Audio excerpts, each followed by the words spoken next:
Periodic table trends. Lots of trends on the periodic table. We're going to learn about them. And here they come. Okay, so what the hell is a trend? A trend is general direction that something is changing or developing. So trend of things going up or things going down. And of course, there's these other things like what's trending on Google and so on and so forth. So, social media. That's cool.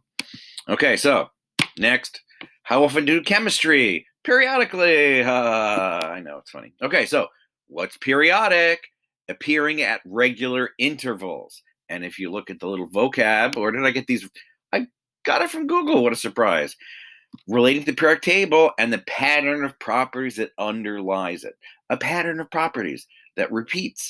We'll see about that in a minute. So let's check it out. Here's a bunch of patterns that you might have seen or you will see. So let's slide this up so you can see me. Here we go. So we love to graph things. We're scientists. We like to see data. It's hard to see things sometimes when there are a whole bunch of numbers. So here we have data going up.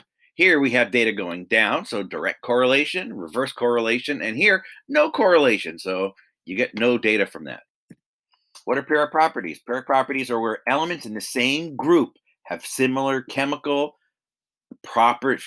and physical properties. So chemical and physical properties. We learned that at the beginning of the year. How coincidental. We get to see it again. Oh, could it be periodic? Oh, maybe. I don't know. Why do they have similar chemical and physical properties? Because of valence electrons. And we're going to talk about the names of the groups. We covered them a few times, but I'm going to go into juicy detail in a minute. Everyone in the first row, 1 valence electron. Everyone in the second row, 2 valence electrons. That's why we did the Lewis dots. And the noble gases have full shells, so they are not reactive, and they are gases. That's why they're the noble gases.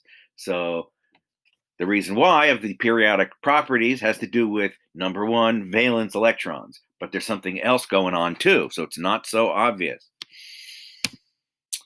So, number 1, we got groups and families. Groups go up and down. Those are the vertical columns. They all have the same number of valence electrons. Everyone in the first group has 1. Everyone in the second group has 2. Skip these troublemakers in the middle. 3, 4, 5, 6, 7, and 8.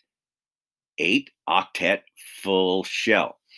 Then, as you go across the periodic table, that's a period. That is the number of shells. So this period going across, 1 shell. When we do the Bohr diagram, 1 shell, 1. Second row, 2 shells. Third row, 3 shells. Fourth row, 4 shells. So each row is a shell. So you're building shells and you're adding valence electrons. But there's also something else suspicious going on. So we'll see that in a second. 3 trends. We're going to look at the 3 trends, and then we're going to go into juicy detail. I'm going to quickly zip through them on this little video. Well, maybe I'll go through the whole thing with this video, just to zip fast through it. Atomic mass, atomic radius, electronegativity. There's a lot of trends that you can find in the periodic table. These are the ones we're paying close attention to. Atomic mass. What's the atomic mass? That's the number on the bottom that we're not spending much time looking at. That's the average mass of the isotopes. Remember we did that math? Okay, so that's the number that's on the bottom. Okay, so that is the atomic mass. If you graph the atomic mass with the atomic number, you get this beautiful line. But Mr. G, there's some things that aren't on the line. Yes, it's true. But look at that pretty line, okay? It's the best fit. It's a beautiful line, okay? Direct correlation. How nice. We love to see these direct correlations in science. Then comes atomic radius. What is the atomic radius? It is the size of an atom, or a measurement of the size of the atom. Mr. G, isn't diameter really the size of the atom? Yeah. But we measure radius. Why? Because we can't really tell how big an atom is because we don't know where the electrons are. Where are the electrons? We don't know. They're zipping around like crazy.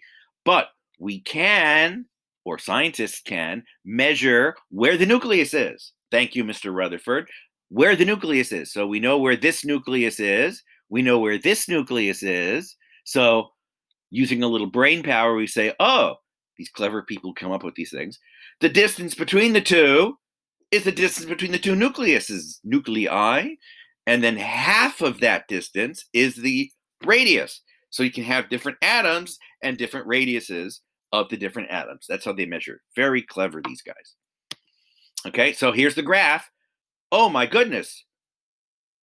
What's going on? It looks really strange. Well, there are trends and trends. Notice, just like the Mauna Loa, up and down, up and down, up and down.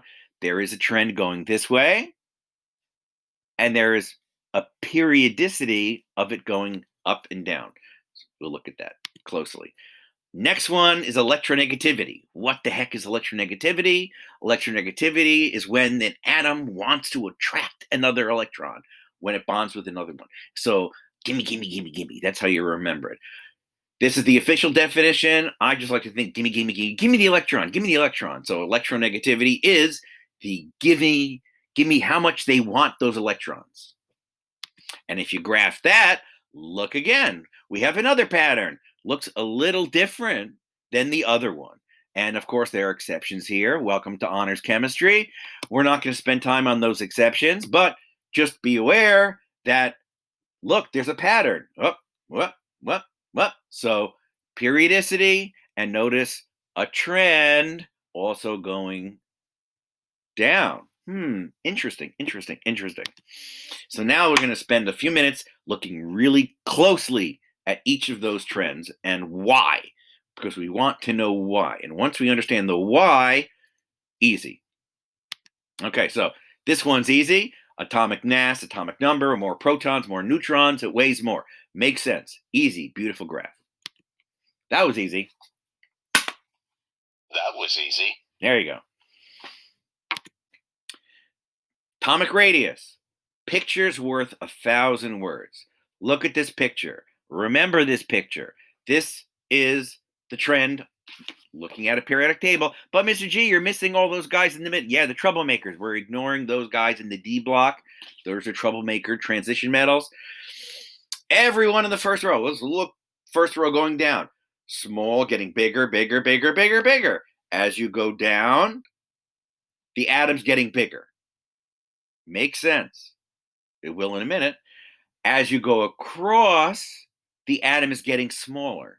That one doesn't make such obvious sense, but you will see why in a minute. The reasons why. Then it'll make sense. So if you have this picture in your brain, trend gets bigger going down, gets smaller going across. You have the trend in your brain, you're good. Because if you know atomic radius, you know the other one, electronegativity. It's the opposite. So we'll get to that. Why did they do that? Let's take a look. This is why we did the Bohr diagrams. How boring. The reason why is, here you go, boink. Number one, you're adding energy levels. And atoms are like ogres. They have shells. They're like onions. So and these guys are all the guys in the first period with one valence electron. So they all have the same number of valence electrons, but look how many shells they have. Hydrogen has one shell, lithium has two, sodium has three, potassium has four, and this little bugger over here, rubidium has 5. So as you add a shell, it gets bigger. And that makes sense, doesn't it? The bigger the onion, the more shells you have. It's really cold outside. You put on a t-shirt, you put on a shirt, you put on a sweatshirt, you put on a jacket. The more layers you have, the bigger you get. And then you put on a giant sumo wrestler outfit and your giant big atom. The more shells, the bigger you get. Makes sense. Yes? Yes. Doesn't that make sense? Easy. There's something else going on. What else is going on? The other reason. Come on, slide. Next reason. Went too far. The other reason going down is something called shielding. The shielding effect. Now, I use football as a great example because guess what? the defensive line defends the quarterback. They are shielding the quarterback from the other team. The more layers you have in an atom, the more shields you have. And the harder it is, the less effect there is of the nucleus to that outer electron. So the further away it is, I can't grab your cell phone from the back row, but I can grab it from the front row because all these people are shielding me in between. So reasons for up and down. Up and down, you sit down, you shut up. Sit, shells, shielding, up and down. Those are the reasons why. Don't say, oh, it's getting bigger because it's getting bigger, or it's getting bigger because it's going down. Those are not the reasons. The reasons are shells and shielding. Easy to remember. Now, going across, not so obvious. Okay, that's shells and shielding. First group, look at that. Goes up. Noble gases, goes up. Trend, yes. But let's break it down some more.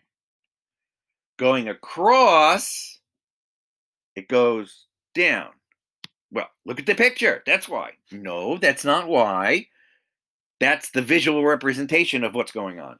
That's what it looks like. It helps you remember. Are you going to remember the graph? Hell no. But I'm going to remember that picture. So going across, it's getting smaller. Why? Why is it getting smaller? This is why. And just to make you feel better, if you don't get it right away, it took me years, sad, I'm really slow, to understand why. So I'm going to explain it to you. As soon as the little light bulb went on in my head, I finally got it. Nuclear charge. So if you're in Mr. Evans' class, you would know ZEF, Z-E-F, net effective nuclear charge. What? What are you saying, Mr. G? Really easy. You have a shell. Period. Everyone in the first row has one shell. Everyone in the second row has two shells. The shell stays the same. You're adding an electron into that shell. When you add an electron in that shell, the shell does not get any bigger. You're just putting it in there. It's not getting bigger. But when you add an electron here, what else are you adding? You're adding a proton inside the nucleus. And the protons inside the nucleus are positive. They're attracting these negative electrons. So if you look at the picture over the little magnet, you'll see as it goes across, you're adding electrons. True. You'd think it might be getting bigger, but it's not. It's getting smaller. Why? Nuclear charge. Because when you add the electrons in the outside, it doesn't affect the size of the shell. The nucleus affects the size of the shell. So as you add a proton, the shell gets a little smaller. You add another proton, it gets smaller. You add another proton, more charge, more attraction. Another one, until you get to the end of the period, going across, the noble gases are the smallest, and not only the smallest, there's something also special about them. They have full shells, and that's going to be very important later. So as you go across, they get smaller. Boom, boom, boom, boom, boom, because of nuclear charge. So the reason is not because it's going across. It's because increasing nuclear charge. That is the reason across.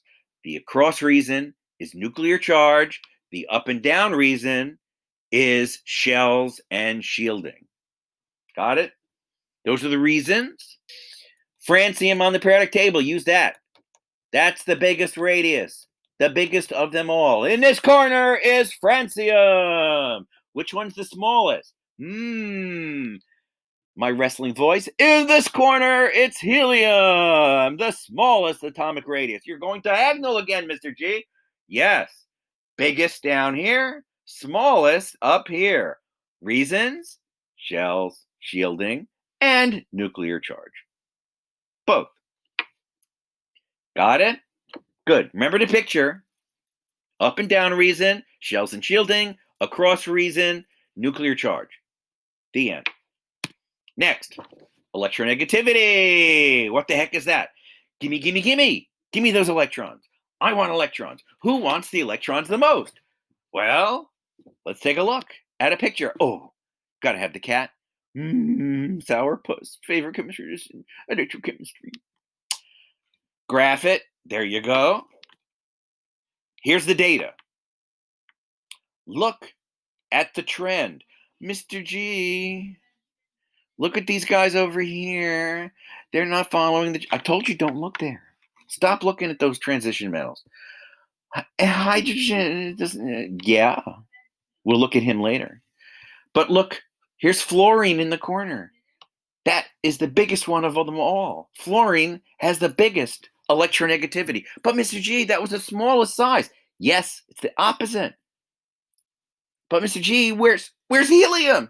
Where'd the noble gases go? They're all gone. You're right. They are gone. Are gone. Why are they gone? Because what's electronegativity? Gimme, gimme, gimme. Do noble gases want electrons? They have full shells. They had way too much turkey for Thanksgiving. They're about to explode. They are super rich, like Pootie Pie. They got money coming out of their butts. They don't care about anybody. They don't want anybody's electrons. I'm sitting on a beach in Hawaii with $20 million. I don't need to be here. I don't need nothing. I'm just going to hang out and enjoy the sun and drink pina coladas.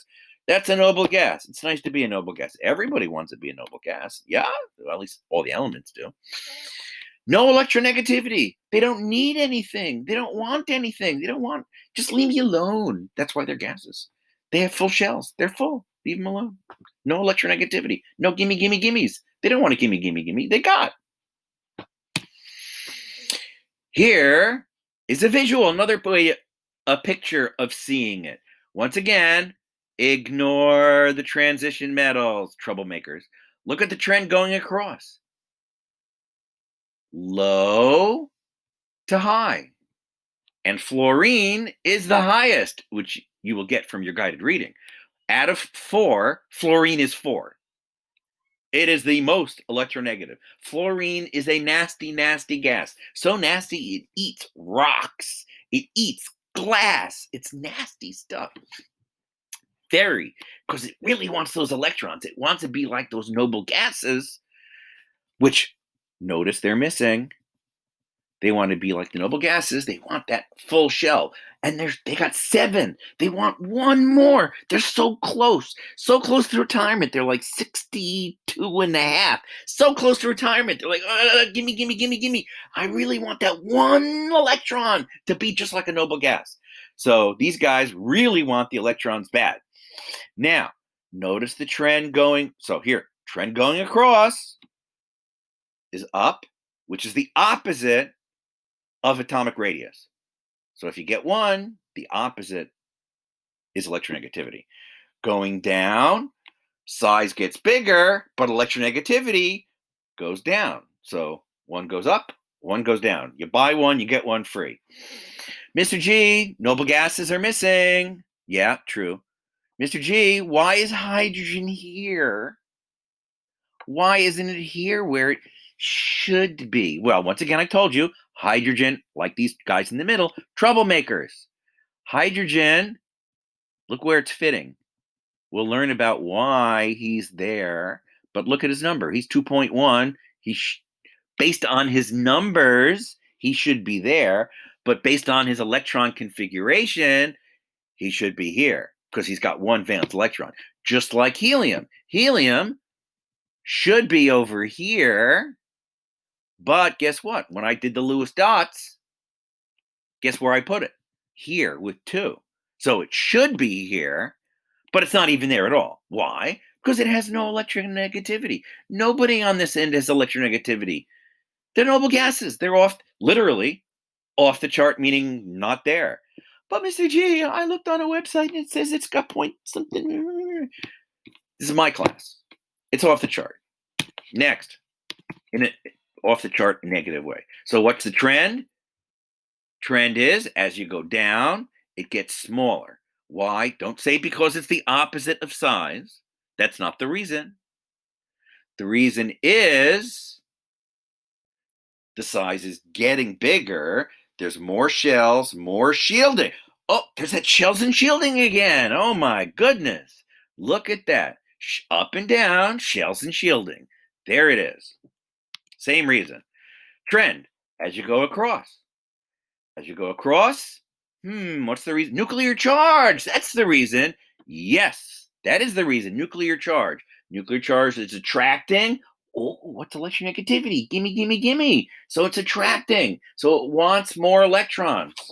It's attracting those electrons. And the best thing about it, which we'll get to in a minute, is that those guys, the last group, the halogens, which we're going to show you guys a little later, those guys are nonmetals. They want electrons. The metals want to give up the electrons, and we're going to learn that a little bit later. So these guys want to give electrons. These guys want to get electrons, and everybody wants to be like the noble gases. So since the noble gases are off the chart, let's do the practice. F is the biggest. Hello, out of 4, F is 4. So F is the biggest.